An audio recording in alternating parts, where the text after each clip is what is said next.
Budget review പ്രോഗ്രാമിലേക്ക് ഏവർക്കും സ്വാഗതം. ഇന്ന് എന്നോടൊപ്പം ഉള്ളത് പ്രമുഖ സാമ്പത്തിക വിദഗ്ധനും മഹാരാജാസ് കോളേജിലെ സാമ്പത്തിക ശാസ്ത്ര വിഭാഗം തലവനുമായ സന്തോഷ് ടി വർഗീസാണ്. നമസ്കാരം. നമസ്കാരം സാർ. നമ്മൾ കേന്ദ്ര ബജറ്റിനായിരുന്നു നേരത്തെ കേന്ദ്ര ബജറ്റിനെ കുറിച്ചായിരുന്നു നേരത്തെ സംസാരിച്ചിരുന്നത്. ഇപ്പോഴിതാ കേരള ബജറ്റ് വന്നിരിക്കുന്നു. സാധാരണ നിലയിൽ നിന്നൊക്കെ വളരെ വ്യത്യസ്തമായി ഒരു ഇലക്ഷനെ നേരിടാനുള്ള ഒരു ബഡ്ജറ്റായിട്ട് നമുക്കിതിനെ വിലയിരുത്താൻ പറ്റുമോ? എങ്ങനെയാണ് ഈ ബജറ്റിനെ നോക്കിക്കാണുന്നത്? യഥാർത്ഥത്തിൽ ഈ ബജറ്റിനെ അങ്ങനെ ഇലക്ഷനെ അഭിമുഖീകരിക്കുന്ന ഒരു ബജറ്റ് എന്നുള്ളതിനപ്പുറത്ത് രാജ്യത്ത് പൊതുവേ നിൽക്കുന്ന ഒരു സാമ്പത്തിക സാഹചര്യത്തിൻ്റെ പശ്ചാത്തലത്തിൽ വേണം നമുക്ക് ഈ ബജറ്റിനെ ഒന്ന് വിലയിരുത്താനായി. കേന്ദ്ര ബജറ്റിൻ്റെ കാര്യത്തിൽ ഇക്കണോമിക് സർവേയുടെ പ്രകാരം രാജ്യത്തുള്ള വളർച്ചാ നിരക്ക് 6.4%. പക്ഷേ അതിലും മെച്ചപ്പെട്ട ഒരു വളർച്ചാ നിരക്ക് സംസ്ഥാനത്ത് ഈ വർഷം നമുക്ക് നേടിയെടുക്കാൻ കഴിഞ്ഞു എന്നുള്ള ഒരു കാര്യം ത്തിൻ്റെ പശ്ചാത്തലത്തിലാണ് ഈ ബജറ്റ് വരുന്നത്. കേരളത്തിൻ്റെ വളർച്ചാ നിരക്ക് 6.52%. അപ്പോൾ നേരിയ തോതിലാണെങ്കിൽ കൂടി ദേശീയ ശരാശരിയേക്കാൾ ഉയർന്ന ഒരു വളർച്ചാ നിരക്ക് നമുക്ക് ലഭിച്ചിട്ടുണ്ട്. പക്ഷേ അതോടൊപ്പം തന്നെ നമുക്കറിയാം വിവിധ രീതിയിലുള്ള സാമ്പത്തിക വെല്ലുവിളികളും സംസ്ഥാനം നേരിടുന്നുണ്ട്.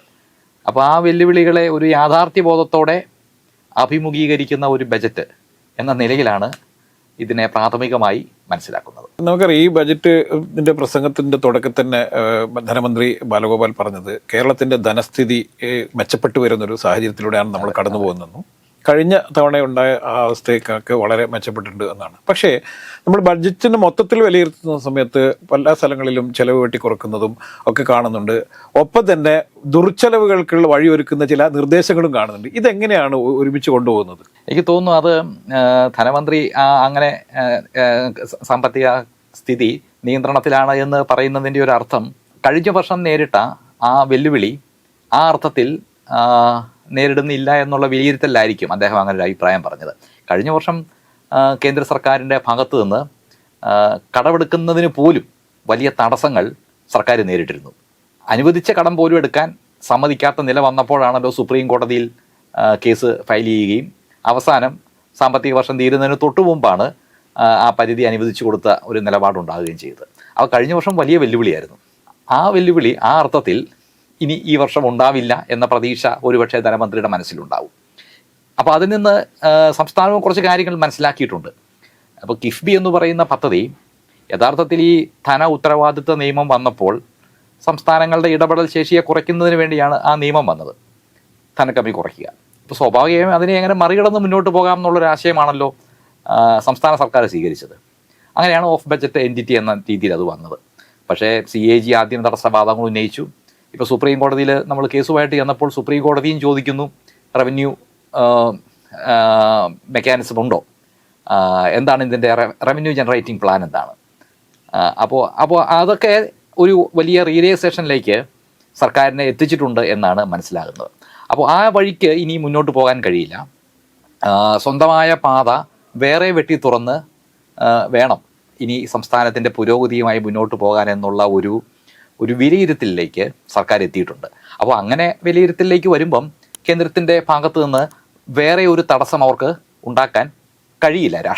രാഷ്ട്രീയപരമായി ഒരുപക്ഷെ തടസ്സങ്ങളൊക്കെ ഉണ്ടാക്കാൻ കേന്ദ്ര സർക്കാരിന് താല്പര്യമുണ്ട് എങ്കിൽ കൂടി ഈ രീതിയിലുള്ള ഒരു കിഫ്ബി വഴിയുള്ള ഒരു പോക്ക് ഉണ്ടാവുന്നില്ല എങ്കിൽ ആ അർത്ഥത്തിൽ അവർക്കൊരു തടസ്സം ഉണ്ടാക്കാൻ കഴിയില്ല. ഒരുപക്ഷെ അപ്പോൾ എന്ന് വെച്ചാൽ ധനകാര്യമന്ത്രിക്ക് കാര്യങ്ങൾ കുറച്ചുകൂടി തൻ്റെ നിയന്ത്രണത്തിൽ കേരളത്തിൻ്റെ ഭാവി വികസനം ആസൂത്രണം ചെയ്യാനും നടപ്പിലാക്കാനുമുള്ള ഒരു വഴി ഒരുങ്ങുന്നു എന്നുള്ളതിൻ്റെ പശ്ചാത്തലത്തിലായിരിക്കും വലിയ വെല്ലുവിളി നേരിടുന്നില്ല എന്ന രീതിയിൽ അദ്ദേഹം ഒരു അഭിപ്രായം പറഞ്ഞത്. പക്ഷേ എൻ്റെ ഒരു സംശയം എന്ന് പറയുന്നത് ഇത് രണ്ടാം പിണറായി സർക്കാരിൻ്റെ ഒരു അവസാനത്തെ ബഡ്ജറ്റാണ്. കാരണം അടുത്ത പ്രാവശ്യം ഒരു ഫുൾ ബഡ്ജറ്റ് അവതരിപ്പിക്കാൻ പറ്റാത്തൊരു രാഷ്ട്രീയ സാഹചര്യമാണല്ലോ വരുന്നത്, ഇലക്ഷൻ തൊട്ട് മുന്നേ വന്നത്. അപ്പം അത്തരത്തിൽ ഒരു സാഹചര്യം ഉണ്ടാകുമ്പോൾ ഏറ്റവും അവസാനമാണ് ഈ കിഫ്ബിയുടെ കാര്യത്തിലൊക്കെ റിയലൈസേഷൻ ഉണ്ടാകുന്നത്.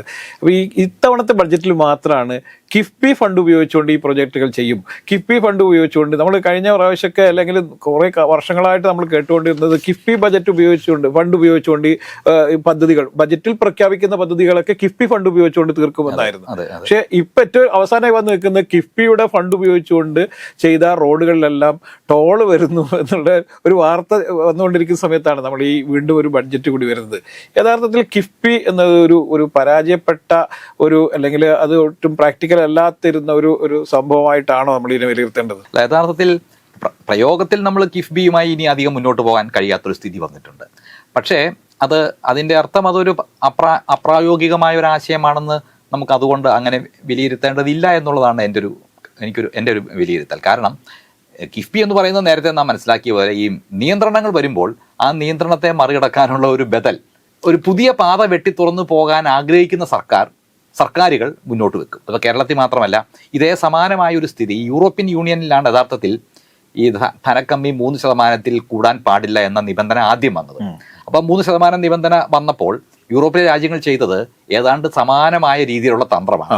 അവരും കിഫ്ബി പോലുള്ള ബോണ്ടുകൾ പല രീതിയിലുള്ള സംവിധാനങ്ങൾ അവർ ചെയ്തു. പൊതുവെ അതിനെല്ലാം കൂടെ അവർ വിശേഷിപ്പിക്കുന്നത് ക്രിയേറ്റീവ് അക്കൗണ്ടിംഗ് എന്നാണ്. ആശയം ഇത്രയേ ഉള്ളൂ, ഈ പറഞ്ഞ പോലെ ഈ നിബന്ധനയെ ഏതെങ്കിലും രീതിയിൽ മറികടക്കുക. പല രീതിയിൽ ഓരോ രാജ്യങ്ങളും ഓരോ രീതിയിലാണ് അതിനെ മറികടക്കാൻ ശ്രമിച്ചത്. അപ്പോൾ ചുരുക്കി പറഞ്ഞു കഴിഞ്ഞാൽ ഇത്തരം നിബന്ധനകൾ സർക്കാരിൻ്റെ ഇടപെടൽ കുറയ്ക്കാൻ വേണ്ടിയാണല്ലോ ഈ നിബന്ധനകൾ. അപ്പോൾ സർക്കാരിൻ്റെ ഇടപെടൽ കുറയ്ക്കാനുള്ള നിബന്ധനകൾ വരുമ്പോൾ ലോകമെമ്പാടും അതിനെ മറികടക്കാനുള്ള ശ്രമങ്ങൾ ഉണ്ടാകും. അപ്പോൾ ആ അർത്ഥത്തിൽ കിഫ്ബി ആ അർത്ഥത്തിലുള്ള ഒരു ബദൽ സംവിധാനമായിട്ടാണ് നമ്മൾ അതിനെ മനസ്സിലാക്കേണ്ടത്. പക്ഷേ കേന്ദ്ര സർക്കാർ ഈ രാഷ്ട്രീയ ഒരു എതിർപ്പ് കൂടി മുൻനിർത്തി കടുത്ത നിലപാടാണ് കിഫ്ബിക്കെതിരെ സ്വീകരിച്ചത്. അപ്പോൾ അതുകൊണ്ടാണ് നമുക്ക് കിഫ്ബിയുമായി ഇപ്പം കിഫ്ബിക്ക് അധികം വലിയ ഒരു സാധ്യത സർക്കാർ വിലയിരുത്താത്തത്. അപ്പോൾ അങ്ങനെ നമ്മളതിനെ കാണുന്നതായിരിക്കും കൂടുതൽ ഉചിതമെന്ന് എനിക്ക് തോന്നുന്നു. ഈ ബഡ്ജറ്റ് ഈ ശരിക്കും ഭരണകക്ഷി അംഗങ്ങളും അല്ലാത്തവരൊക്കെ ഇതിനൊരു പ്രത്യേകതരം പേരിട്ട് വിളിക്കുന്നത് ഇതൊരു കൊല്ലം ബജറ്റായി മാറി എന്നുള്ളൊരു, കേന്ദ്ര സർക്കാർ ഇത്തവണ അവതരിപ്പിച്ചത് ബീഹാർ ബജറ്റായിരുന്നു എന്ന് പറഞ്ഞ പോലെ ഇതൊരു കൊല്ലം ജില്ലയ്ക്ക് കുറച്ചും കൂടി പ്രാധാന്യം നൽകിക്കൊണ്ട് ഇപ്പം കൊട്ടാരക്കരയിൽ മ്യൂസിയം വരുന്നു, കൊല്ലത്ത് വേറൊരു മ്യൂസിയം വരുന്നു, മറ്റ് പല പദ്ധതികളൊക്കെ പ്രഖ്യാപിച്ചിട്ടുണ്ട്. കൊല്ലത്ത് ഏറ്റവും കൂടുതൽ പദ്ധതികൾ പ്രഖ്യാപിച്ച ഒരു ബജറ്റാണിത്. യഥാർത്ഥത്തിൽ അത്തരത്തിൽ ഒരു കുറേ അധികം പദ്ധതികൾ പ്രഖ്യാപിച്ചുകൊണ്ട് കൊല്ലം ജില്ലയ്ക്ക് കുറച്ചും കൂടി അധികം പ്രാധാന്യം നൽകിക്കൊണ്ട് അദ്ദേഹത്തിൻ്റെ കൂടി ജില്ലയായ ധനമന്ത്രി ബാലഗോപാലിന്റെ കൂടി ജില്ലയായ കൊല്ലം ബജറ്റായിട്ട് ഇതിനെ വിലയിരുത്തുന്നുണ്ടോ യഥാർത്ഥത്തിൽ? എനിക്ക് തോന്നുന്നത് തിരുവനന്തപുരം, കൊല്ലം, പുലനൂർ ആ വികസന ത്രികോണം എന്നുള്ള ആശയമാണ് അങ്ങനെ ഒരു അഭിപ്രായത്തിലേക്കൊക്കെ പൊതുവെ എത്തിച്ചത്. അപ്പോൾ അത് മാത്രമല്ല, കൊല്ലത്ത് IT പാർക്ക് വരുന്നുണ്ട്, വ്യവസായ ഇടനാഴി വരുന്നുണ്ട്. അപ്പോൾ അതെല്ലാം തന്നെ യഥാർത്ഥത്തിൽ ഇതെല്ലാം വിഴിഞ്ഞം കേന്ദ്രീകൃതമായിട്ടാണ് വരുന്നത് എന്ന് നമ്മൾ ഒന്ന് കാണുമ്പോൾ അത്രയ്ക്ക് അതിനെ അങ്ങനെ കാണേണ്ടതില്ല എന്ന് എനിക്ക് തോന്നുന്നു. കാരണം നമുക്ക് വിഴിഞ്ഞത്തിലേക്ക് തമിഴ്നാട്ടിൽ നിന്ന് വേണം ഈ ചരക്കുകളെല്ലാം എത്തിച്ചേരാനായിട്ട്. അപ്പോൾ 2 വഴിയാണുള്ളത്. ഒന്ന് തിരുനെൽവേലി വഴിയും വരും, മറ്റൊന്ന് പുന്നൂർ വഴിയും വരും. അപ്പം ഈ 2 വഴിയും വികസിപ്പിക്കുക എന്നുള്ളത് തൽക്കാലം സർക്കാരിൻ്റെ ഒരു മുമ്പിലുള്ള ഒരു വികസന താല്പര്യമാണ്, വികസന അജണ്ടയാണ്. അത് വികസിക്കുന്നില്ല എങ്കിൽ നമുക്കറിയാമല്ലോ, വിഴിഞ്ഞത്ത് ഈ ഉദ്ദേശിക്കുന്ന രീതിയിൽ അവിടെ ആഴമൊക്കെ ഉണ്ട്, നാച്ചുറലായിട്ടുള്ള ഒരു ഡ്രാഫ്റ്റുള്ള ഒരു പോർട്ടാണ്. പക്ഷേ അങ്ങോട്ട് ചരക്കെത്തണം അല്ലേ, ചരക്ക് തമിഴ്നാട്ടിൽ നിന്നും മറ്റ് സ്ഥലങ്ങളിൽ നിന്നൊക്കെയാണ് എത്തേണ്ടത്. അപ്പോൾ ആ അർത്ഥത്തിൽ മനസ്സിലാക്കുന്നതായിരിക്കും കൂടുതൽ നല്ലതെന്ന് എനിക്ക് തോന്നുന്നു. അല്ല, നമ്മളൊരു ഇടനാഴി നേരത്തെ പ്രഖ്യാപിച്ചിട്ടുണ്ടായിരുന്നു. കൊച്ചിയിൽ നിന്നും കോയമ്പത്തൂരിലേക്ക് ഒരു ഇടനാഴി പ്രഖ്യാപിച്ചിട്ടുണ്ടായിരുന്നു. ആ ഇടനാഴിയിൽ ഒന്നും നടന്നിട്ടില്ല എന്നുള്ളത് കൂടി നമ്മൾ പരിശോധിക്കേണ്ടതുണ്ട്. അതും ചരക്ക് നീക്കവുമായി ബന്ധപ്പെട്ടൊക്കെ തന്നെയായിരുന്നു. വല്ലാർപാടം കണ്ടെയ്നർ ടെർമിനലും അങ്ങനെയുള്ള കുറെ പദ്ധതികളൊക്കെ എയർപോർട്ടൊക്കെ ബന്ധപ്പെടുത്തിയിട്ടായിരുന്നു. അതൊന്നും നടന്നിട്ടില്ല. അപ്പോൾ കൊല്ലത്തിന് കുറച്ചും കൂടി അധികം പ്രാധാന്യം നൽകിക്കൊണ്ട് അദ്ദേഹം രാഷ്ട്രീയപരമായി കുറച്ചും കൂടി നേട്ടത്തിന് വേണ്ടിയുള്ള ശ്രമമാണോ എന്നുള്ളതാണ് ഒരു കാരണം. എപ്പോഴും നമ്മൾ ഏത് മേഖലയിൽ നിന്നാണോ വരുന്നത് ആ മേഖലയുടെ ഒരു വികസന താല്പര്യം മനസ്സിലുണ്ടാകുന്നത് വളരെ സ്വാഭാവികമാണല്ലോ. അപ്പോൾ അത്തരം ഒരു പരിഗണന ഒരുപക്ഷെ വന്നേക്കാം. പക്ഷേ എങ്കിൽ കൂടി ഇപ്പം കൊച്ചി കോയമ്പത്തൂർ ഇടനാഴി, കൊച്ചി പാലക്കാട് കോയമ്പത്തൂർ ഇടനാഴി പ്രഖ്യാപിച്ചെങ്കിലും അതിന് ആ അർത്ഥത്തിൽ അങ്ങ് മുന്നോട്ട് പോകാൻ കഴിഞ്ഞില്ല. കാരണം ഈ വല്ലാർപാടം കേന്ദ്രീകരിച്ച് വലിയ ചരക്ക് നീക്കം ഉണ്ടായില്ല. നമ്മൾ പ്രതീക്ഷിച്ചത് ദുബായ് പോർട്ടൊക്കെ ഏറ്റെടുക്കുമ്പം വലിയ ചരക്ക് നീക്കം ആ വഴിക്ക് ഉണ്ടാകുമെന്നാണ്. പക്ഷെ അത് നിർഭാഗ്യകരമായി അത് സംഭവിച്ചില്ല. അപ്പം ഇനി വിഴിഞ്ഞത്തിൻ്റെ കാര്യത്തിലും എന്താണ് ഭാവി നമുക്കറിയില്ല. മാറ്റങ്ങളൊക്കെ വരുന്നത് എങ്ങനെയാണെന്ന് നമുക്കറിയില്ല. ലോകത്ത് മൊത്തം തന്നെ ഈ അന്തർദേശീയ വ്യാപാരത്തിൽ നിന്നൊക്കെ ഒരു പിന്മാറ്റമാണ് നമ്മൾ കാണുന്നത്. അപ്പോൾ അതിൻ്റെയൊക്കെ പശ്ചാത്തലത്തിൽ വിഴിഞ്ഞതിൻ്റെ ഭാവി നമുക്ക് തീരുമാനിക്കാൻ പറ്റുള്ളൂ. പക്ഷേ എങ്കിലും അടിസ്ഥാന സൗകര്യങ്ങൾ നമ്മൾ ഒരുക്കി വെക്കേണ്ടതുണ്ട്. തമിഴ്നാട്ടിൽ നിന്നും ആന്ധ്രാപ്രദേശിൽ നിന്നും തെലങ്കാനയിൽ നിന്നൊക്കെ വരുന്ന ചരക്കുകളുടെ മൂവ്മെൻറ്റ് നമുക്കൊന്ന് ഉറപ്പുവരുത്തേണ്ടതുണ്ട്. അപ്പോൾ ആ അർത്ഥത്തിൽ ഒരുപക്ഷെ ആ ത്രികോണ ഇടനാഴി നമുക്ക് പ്രയോജനം ചെയ്തേക്കുമെന്ന് നമുക്ക് വിചാരിക്കാം. ഈ ബഡ്ജറ്റിൽ ഏറ്റവും ശ്രദ്ധേയമായൊരു സംഭവം എന്ന് പറയുന്നത് വയനാട് പാക്കേജ്, പുനരധിവാസ പാക്കേജുമായി ബന്ധപ്പെട്ട് 750 കോടി രൂപ ഈ ബഡ്ജറ്റിൽ വകയിരുത്തുന്നുള്ളതാണ്. യഥാർത്ഥത്തിൽ ഈ 750 രൂപ കൊണ്ട് ഈ പദ്ധതി അല്ലെങ്കിൽ ഈ പുനരധിവാസ പദ്ധതി പാക്കേജ് മൊത്തം നടപ്പിലാക്കാൻ നേരത്തെ പറ്റുമായിരുന്നെങ്കിൽ എന്തിനാണ് ഇത്രയും വൈകിപ്പോയത് എന്നുള്ളൊരു ചോദ്യം ഇതിൻ്റെ ഭാഗത്ത് ഉണ്ടാവേണ്ടതുണ്ട്. അതുപോലെ തന്നെ 750 കോടി രൂപ കൊണ്ട് മാത്രം ഈ പദ്ധതി തയ്യാറാക്കാൻ പറ്റുമോ? എന്താണ് യഥാർത്ഥത്തിൽ ഇതിൻ്റെ വസ്തുത എന്ന് അറിയണം. അല്ല, അത് ഇപ്പോൾ ബജറ്റിൽ അത് പ്രഖ്യാപിക്കുമ്പോൾ CMDRF-ൽ നിന്നാണ് തുകയെങ്കിൽ അത് അതിന് മുമ്പ് തന്നെ പ്രഖ്യാപിക്കാവുന്നതേ ഉള്ളൂ. ഒരുപക്ഷെ ഈ ബജറ്റ് വഴി അത് പ്രഖ്യാപിച്ചതിന്റെ അർത്ഥം കൂടുതൽ ഗൗരവത്തോടെ ആ വികസന പ്രവർത്തനം, പുനരധിവാസ പ്രവർത്തനം ഏറ്റെടുക്കാൻ സർക്കാർ താല്പര്യപ്പെടുന്നു എന്നുള്ള ഒരു സന്ദേശമായിരിക്കും ധനകാര്യമന്ത്രി നൽകാൻ ഉദ്ദേശിക്കുന്നത്. കാരണം ബജറ്റിലൊരു പ്രഖ്യാപനം വരുമ്പോൾ അവർ കുറച്ചുകൂടി ഒരു പ്രാധാന്യം കൈവരും. അപ്പോൾ വയനാടിൻ്റെ പുനരധിവാസം കേവലം ദുരിതാശ്വാസ നിധിയിൽ നിന്നുള്ളൊരു തുകയുടെ ചെലവഴിക്കൽ എന്ന രീതിക്ക് അപ്പുറത്ത് സർക്കാർ കുറച്ചുകൂടി ഗൗരവത്തിൽ ആ വിഷയത്തെ അഡ്രസ്സ് ചെയ്യാൻ താല്പര്യപ്പെടുന്നു എന്ന സൂചന നൽകുകയായിരിക്കും അത്തരമൊരു പ്രഖ്യാപനം നടത്തിയതിൻ്റെ പിന്നിലെന്ന് ആണ് ഞാൻ മനസ്സിലാക്കുന്നത്. പക്ഷേ ഇതേ സമയത്താണ് 2000 കോടി ആവശ്യപ്പെട്ടുകൊണ്ട് കേന്ദ്ര സർക്കാരിന് നമ്മൾ ഈ സംസ്ഥാന സർക്കാർ നിരവധിയായ നിവേദനങ്ങളും ഒക്കെ നൽകുകയൊക്കെ ചെയ്യുകയും പ്രധാനമന്ത്രിയായി കൂടിക്കാഴ്ച നടത്തുകയും ധനമന്ത്രിയായി കൂടിക്കാഴ്ച നടത്തുകയൊക്കെ ചെയ്തത്. ഇവിടെ എന്തോ ഒരു വൈരുദ്ധ്യം നിലനിൽക്കുന്നില്ല എന്ന ചോദ്യം. 2000 കോടി കിട്ടിയ കേന്ദ്രത്തിന്റെ കയ്യിൽ നിന്നും 2000 കോടി കിട്ടിയാലേ ഈ പദ്ധതി നടപ്പിലാക്കാൻ പറ്റുകയുള്ളൂ എന്ന് ശഠിച്ച അതേ സർക്കാരാണ് 750 കോടിക്ക് ഈ പദ്ധതി നടപ്പിലാക്കാൻ വേണ്ടിയിട്ട് ബഡ്ജറ്റിൽ വകയിരുത്തുന്നതാണ്. ഇതാണ് ഒരു വിരോധാഭാസം. അപ്പൊ അതിനൊരു ക്ലാരിറ്റി ഉണ്ടാവില്ല. അതിനൊരു ക്ലാരിറ്റി ഉണ്ടാവേണ്ടതാണ്. അത് വരും ദിവസങ്ങളിൽ ഒരുപക്ഷെ ധനകാര്യമന്ത്രി തന്നെ അത് വിശദീകരിച്ചേക്കാം. പക്ഷെ ഞാൻ മനസ്സിലാക്കുന്നത് ഈ 2000 കോടിയുടെ പുനരധിവാസം ചിലപ്പോൾ പൂർണ്ണമായിട്ടും അത് നടപ്പിലാക്കണമെങ്കിൽ ഒരുപക്ഷെ അത് വേണ്ടി വന്നേക്കാം. അതിന്റെ വിശദാംശങ്ങൾ ഒരുപക്ഷെ പുറകെ വരുമെന്നാണ് വരേണ്ടതുണ്ട്. അത് പുറകെ വരേണ്ടതുണ്ട്. ധനകാര്യമന്ത്രി തന്നെ ആ കാര്യം വിശദീകരിച്ചേക്കാം എന്നുള്ളതാണ് ഇപ്പം നമുക്ക് പ്രതീക്ഷിക്കാൻ കഴിയുന്നത്. ഇതൊരു സർക്കാരിൻ്റെ ഒരു ആദ്യ ഇടപെടൽ എന്ന രീതിയിൽ കണ്ടാൽ മതി എന്നാണ് എൻ്റെ ഒരു അഭിപ്രായം. അതുപോലെ തന്നെ വിദ്യാഭ്യാസ മേഖലയിൽ എത്രത്തോളം എങ്ങനെയാണെന്നുള്ള ക്ലാരിറ്റി അതിലുള്ള, അതുപോലെ തന്നെ ആരോഗ്യ മേഖല, ഇത് 2 മേഖലയിലാണല്ലോ ഏറ്റവും കൂടുതൽ ശ്രദ്ധ ഊന്നേണ്ടത്. ഈ 2 മേഖലകളിലും എത്രത്തോളം ശ്രദ്ധ ഊന്നി എങ്ങനെയാണ് അതിനെ വിലയിരുത്തുന്നത്? യഥാർത്ഥത്തിൽ ഈ കാര്യം നമുക്ക് വളരെ ബജറ്റിൻ്റെ ഒരു വളരെ സുപ്രധാനമായിട്ടുള്ള ഒരു ആസ്പെക്റ്റാണിത്. കാരണം സാമ്പത്തിക പ്രതിസന്ധി സർക്കാർ നേരിടുന്നുണ്ട്. ആ സാമ്പത്തിക പ്രതിസന്ധി കാരണം കിഫ്ബി വഴി ഇനി മുന്നോട്ട് പോകാൻ കഴിയില്ല. കേന്ദ്ര സർക്കാരിൽ നിന്ന് ലഭിക്കുന്ന ധനകാര്യ കമ്മീഷനും വഴിയുള്ള ആ വിഹിതത്തിന്റെ കാര്യത്തിൽ കാര്യമായ കുറവ് സംഭവിക്കാൻ പോകുന്നു. ഇതൊക്കെ തന്നെ സർക്കാർ യാഥാർത്ഥ്യബോധത്തോടെ മനസ്സിലാക്കുന്നുണ്ട്. അപ്പോൾ ജനസംഖ്യ അടിസ്ഥാനത്തിലുള്ള കുറവൊക്കെ ധനമന്ത്രി പറയുന്നുണ്ട്. അതെ, അതൊക്കെ ധനമന്ത്രി പറയുകയും അംഗീകരിക്കുകയും ചെയ്യുന്നുണ്ട്. അപ്പോൾ അതുകൊണ്ട് തന്നെ നമ്മൾ നോക്കുമ്പോൾ ഈ ബജറ്റിന്റെ ഒരു മാക്രോ എക്കണോമിക് ഇമ്പാക്ട് എന്ന രീതിയിൽ നമ്മൾ നോക്കുമ്പോൾ എത്രയാണ് സർക്കാരിന്റെ മൊത്തം ചെലവ് ചെയ്യൽ എന്നുള്ളത് ഒരു പ്രധാനപ്പെട്ട പ്രശ്നമാണ്. കഴിഞ്ഞ ബജറ്റ് നമുക്കൊരു ചെറിയൊരു താരതമ്യം നോക്കുന്നത് നല്ലതാണ്. കഴിഞ്ഞ ബജറ്റ് പ്രഖ്യാപിച്ചിരുന്നത് 14.06% GDP-യുടെ അത്രയും ചെലവ് ചെയ്യൽ നടത്തുമെന്നാണ് പറഞ്ഞത്. ഈ നടപ്പ് വർഷം പൊതുവേ നമ്മൾ വിചാരിച്ചത് എല്ലാ ചെലവും വെട്ടിക്കുറയ്ക്കുന്നു എന്നുള്ള ഒരു സംസാരം ചർച്ചയൊക്കെ ഉണ്ടായിരുന്നു. ബജറ്റിൽ നൽകാമെന്ന് പറഞ്ഞ തുക ഒന്നും ലഭിച്ചില്ല എന്ന് വ്യാപകമായ ഒരു പരാതി നമ്മൾ കാണുന്നുണ്ട്. പക്ഷേ ഇപ്പോൾ കണക്കുകൾ നമ്മൾ നോക്കുമ്പം 14.02% തുക ചെലവഴിച്ചിട്ടുണ്ട്. എന്നുവെച്ചാൽ കാര്യമായിട്ടൊന്നും വെട്ടിക്കുറച്ചിട്ടില്ല. പക്ഷേ അടുത്ത വർഷത്തേക്ക് അത് ലേശം കുറവ് വന്നിട്ടുണ്ട്. 13.91% മാത്രമേ ചെലവ് ചെയ്യുന്നുള്ളൂ. എന്ന് വെച്ചാൽ സർക്കാരിൻ്റെ ചെലവ് ചെയ്യൽ കുറയുകയാണ്. അപ്പോൾ ബജറ്റിൻ്റെ മാക്രോ ഇക്കണോമിക് ഇമ്പാക്റ്റ്, സമ്പദ് വ്യവസ്ഥയിൽ ഉണ്ടാകാൻ പോകുന്ന ആകെ പ്രഭാവം നോക്കുമ്പം ആ സർക്കാരിൻ്റെ ഇടപെടൽ കുറയുന്നു എന്നാണ് നമ്മൾ മനസ്സിലാക്കുന്നത്. അപ്പോൾ അത് നമുക്കൊരു ആശങ്ക ഉണ്ടാക്കും. അപ്പോൾ അങ്ങനെ വന്നു കഴിഞ്ഞാൽ മറ്റെല്ലാ ചെലവ് ചെയ്യലും കുറയണമല്ലോ.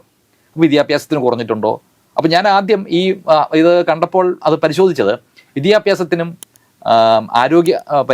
ആരോഗ്യ പരിരക്ഷയ്ക്കും ഗ്രാമീണ വികസനത്തിനും ഒക്കെ എന്തെങ്കിലും കുറവ് വന്നിട്ടുണ്ടോ എന്നുള്ളതാണ് പരിശോധിച്ചത്.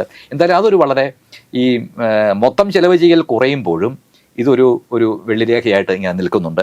വിദ്യാഭ്യാസത്തിനും ആരോഗ്യത്തിനൊക്കെ മാറ്റിവെച്ച തുകയിൽ കുറവില്ല എന്ന് മാത്രമല്ല വർധനവുമുണ്ട്. ഇപ്പോൾ സാമൂഹ്യ മേഖലയ്ക്കകത്താണല്ലോ വിദ്യാഭ്യാസ മേഖലയും ആരോഗ്യ മേഖലയും SC/ST മൈനോറിറ്റീസ് അവരുടെ ക്ഷേമത്തിന് വേണ്ടി നടത്തുന്ന പദ്ധതികൾ, ഇതിനെല്ലാം കൂടി 4.32% തുകയാണ് ഈ വർഷം ചെലവഴിച്ചത്. അതിൽ ഒരു കുറവും വരുത്തിയിട്ടില്ല. 4.33% നേരിയ വർധനവ് അക്കാര്യത്തിൽ സർക്കാർ വരുത്തിയിട്ടുണ്ട്. അപ്പോൾ മൊത്തം ചെലവ് ചെയ്യൽ കുറയുമ്പോഴും ഈ മേഖലയെ ആകെ തന്നെ സംരക്ഷിക്കാൻ സർക്കാർ ഒരു ശ്രമം നടത്തിയിട്ടുണ്ട്. വിദ്യാഭ്യാസ മേഖലയ്ക്ക് 1.85% മാറ്റിവെച്ചത്. അതിലൊരു മാറ്റവും വരുത്തിയിട്ടില്ല, പക്ഷെ കുറച്ചിട്ടില്ല. അപ്പോൾ മൊത്തം ചെലവ് കുറയുമ്പോഴും മനസ്സിലൊരു ആശങ്ക ഉണ്ടായിരുന്നത് ആ കാര്യത്തിൽ കുറച്ചോ എന്നാണ്. അപ്പോൾ അങ്ങനെ കുറയുന്നുണ്ടെങ്കിൽ അതൊരു പ്രശ്നമാണ്. പക്ഷേ അത് കുറച്ചിട്ടില്ല. ആരോഗ്യത്തിൻ്റെ കാര്യത്തിൽ 0.75% മാറ്റിവെച്ചിരുന്നത്. അതിലും വർധനവുണ്ട്. അപ്പോൾ മൊത്തത്തിൽ സാമൂഹ്യ മേഖലയിൽ സർക്കാർ ചെലവ് ചെയ്യൽ കുറച്ചിട്ടില്ല. അതുപോലെ തന്നെയാണ് ഈ കാർഷിക മേഖലയും ഗ്രാമവികസനത്തിന്റെ കാര്യത്തിലും അവിടെയും മൊത്തം ഈ പൊതുവെ നമ്മൾ ഇത് രണ്ടും ഇക്കണോമിക് സർവീസസ് എന്ന രീതിയിലാണ് വിലയിരുത്തുന്നത്. 1.81% ഈ നടപ്പ് വർഷം ചെലവഴിച്ചത്. അതിലൊരു നല്ല വർധനവ് കാണുന്നുണ്ട്. 2.22% എന്ന രീതിയിൽ കാര്യമായിട്ടുള്ളൊരു വർധനവ് നമുക്ക് ഈ കാർഷിക മേഖല, ഗ്രാമവികസനം എന്ന നിലയിലൊക്കെ കാണാനായിട്ട് കഴിയുന്നുണ്ട്. അപ്പോൾ മൊത്തം സർക്കാർ ചെലവ് ചുരുക്കുന്നുണ്ട്. പക്ഷേ എങ്കിലും ആ കാതലായ മേഖലകൾ അല്ലെങ്കിൽ എവിടെയാണോ ഏറ്റവും കൂടുതൽ ശ്രദ്ധ പുലർത്തേണ്ടത് ആ മേഖലകൾക്ക് അലോക്കേഷൻ കുറച്ചിട്ടില്ല. അവിടെ ലേശം കൂട്ടുക തന്നെ ചെയ്തു എന്നാണ് നമുക്ക് മനസ്സിലാക്കാനായിട്ട് കഴിയുന്നത്. അപ്പം ഈ സാമൂഹ്യ മേഖലയെ കുറിച്ച് പറയുമ്പോൾ തന്നെ സാമൂഹ്യക്ഷേമ പെൻഷൻ വർദ്ധിപ്പിക്കും എന്നുള്ള ഒരു വലിയ ചർച്ച ഈ ബഡ്ജറ്റ് ചർച്ചയ്ക്ക് ഈ കാലത്തൊക്കെ ഉണ്ടായിരുന്നു. കഴിഞ്ഞ ഒരു മാസക്കാലമായിട്ട് നടക്കുന്ന ഏറ്റവും വലിയ ചർച്ച ഇത്തവണ ക്ഷേമ പെൻഷൻ വർദ്ധിപ്പിച്ചേക്കാം. കാരണം വരാൻ പോകുന്ന തദ്ദേശ സ്വയംഭരണ സ്ഥാപനങ്ങളിലേക്കുള്ള തെരഞ്ഞെടുപ്പ്, അത് കഴിഞ്ഞ് വളരെ പെട്ടെന്ന് തന്നെ വരുന്ന നിയമസഭാ തെരഞ്ഞെടുപ്പിനെയൊക്കെ മുന്നിൽ കണ്ടുകൊണ്ട് അത്തരത്തിലൊരു ഗിമ്മിക്ക് ചിലപ്പോൾ ഉണ്ടായേക്കാം എന്ന് പറയും. പക്ഷേ അത്തരത്തിലൊരു വർധനവിലേക്ക് പോകാൻ വേണ്ടിയിട്ട് എന്തായാലും ധനമന്ത്രി തയ്യാറായില്ല. അത് സർക്കാരിനെ സംബന്ധിച്ചിടത്തോളം വലിയ രീതിയിലുള്ള സാമ്പത്തിക ബാധ്യത വരും എന്നുകൊണ്ട് തന്നെ ആയിരിക്കും. അപ്പം എങ്ങനെയാണ് ഈ സാമൂഹ്യ ക്ഷേമ പെൻഷൻ വർദ്ധിപ്പിക്കാതെ സർക്കാരിന് എങ്ങനെ മുന്നോട്ട് പോകാൻ പറ്റുമെന്നുള്ളൊരു ചർച്ച ഇതിനകം തന്നെ തുടങ്ങിക്കഴിഞ്ഞിട്ടുണ്ട്. എങ്ങനെയായിരുന്നു നോക്കിക്കാണുന്നത്? ശരിക്കും സാമൂഹ്യ സുരക്ഷാ പെൻഷന്റെ കാര്യത്തിൽ സർക്കാരിന് മുൻഗണന ബജറ്റിൽ പോകുന്നതിന് മുമ്പ് തന്നെ ധനകാര്യമന്ത്രി പറഞ്ഞു കുടിശ്ശികയെല്ലാം കൊടുത്തു തീർക്കുക എന്നുള്ളതാണ് സർക്കാർ ഇപ്പോൾ അജണ്ട. അതാണ്. അപ്പോൾ അത് ഏതാണ്ടൊക്കെ അതിലേക്ക് ആ ലക്ഷ്യത്തിലേക്ക് എത്തിക്കൊണ്ടിരിക്കുകയാണ്. ഇനി 3 ഗഡു കൂടി കൊടുക്കാനുള്ളൂ. അപ്പോൾ ധനകാര്യമന്ത്രി പറഞ്ഞ പോലെ 100 രൂപ വർദ്ധിപ്പിച്ചാൽ 1000 കോടി രൂപ വേണം. അപ്പോൾ ആ അർത്ഥത്തിൽ ക്ഷേമ പെൻഷൻ വർദ്ധിപ്പിക്കണമെന്ന് ആഗ്രഹമുണ്ട്. പക്ഷേ അതിന് വലിയ രീതിയിലുള്ള വരുമാനം കേരളത്തിന് ലഭിക്കേണ്ടതുണ്ട്. അപ്പോൾ ഈ കേന്ദ്ര സർക്കാർ ഈ കിഫ്ബിയുടെ കാര്യത്തിലും ഒക്കെ കടമെടുക്കുന്ന കാര്യത്തിലും ഒക്കെ ഈ അനാവശ്യ നിയന്ത്രണം വെച്ചില്ലായിരുന്നുവെങ്കിൽ സർക്കാർ അതൊക്കെ വർദ്ധിപ്പിച്ച് നൽകുമായിരുന്നു. പക്ഷേ വലിയ രീതിയിലുള്ള നിയന്ത്രണങ്ങൾ മറുവശത്ത് നിൽക്കുകയാണോ? അതുകൊണ്ടായിരിക്കും ഒരു പക്ഷേ ഈ സാമൂഹ്യ സുരക്ഷാ പെൻഷൻ പദ്ധതി വർദ്ധിപ്പിക്കാതെ പോയത്. പക്ഷേ എങ്കിൽ കൂടി ഇപ്പോൾ തെരഞ്ഞെടുപ്പ് വർഷമാണെങ്കിൽ കൂടി ഈ സാമൂഹ്യ മേഖലയ്ക്കും മൊത്തത്തിൽ ജനങ്ങളെ നേരിട്ട് ബാധിക്കുന്ന സാമൂഹ്യ മേഖല, കാർഷിക മേഖല, ഗ്രാമവികസനം അക്കാര്യത്തിലൊക്കെ ഒരു വർധനവ് സർക്കാർ വരുത്തിയിട്ടുണ്ട്. അപ്പോൾ നേരിട്ട് പെൻഷൻ കൊടുത്തില്ല എങ്കിൽ കൂടി ഈ വിഭാഗം ജനങ്ങളുടെ താല്പര്യങ്ങൾ സംരക്ഷിക്കാൻ സർക്കാർ മുന്നിൽ തന്നെ നിൽക്കുന്നു എന്ന ഒരു പ്രതീതി ശക്തമായിട്ട് സർക്കാർ മുന്നോട്ട് വെച്ചിട്ടുണ്ട്. ഇപ്പം നികുതി വരുമാനം കുറഞ്ഞു എന്നാണ് കാണുന്നത്. നികുതിയേതര വരുമാനവും നമുക്ക് വലിയ തോതിൽ ഇല്ല. അപ്പം ഈ GST നഷ്ടം എന്നൊക്കെ പറഞ്ഞ് കിട്ടാനുള്ള പൈസകൾ കിട്ടുന്നില്ല എന്ന് പറഞ്ഞുകൊണ്ടുള്ള വലിയൊരു വിഷയമുണ്ട്. അപ്പോൾ ഇത്തരത്തിൽ വലിയ രീതിയിൽ പ്രതിസന്ധി നേരിടുമ്പോൾ സമയത്ത് വലിയ വൻകിട പ്രോജക്റ്റുകളായിട്ടാണ് പ്രഖ്യാപിച്ചിരിപ്പം കുറേ IT പാർക്കുകൾ പ്രഖ്യാപിക്കുന്നു. അങ്ങനെയുള്ള വലിയ പദ്ധതികളൊക്കെ ഞാൻ നേരത്തെ പറഞ്ഞ പോലെ കൊല്ലം ജില്ലയിൽ തന്നെ കോടിക്കണക്കിന് രൂപയുടെ പദ്ധതികൾ പ്രഖ്യാപിച്ചിട്ടുണ്ട്.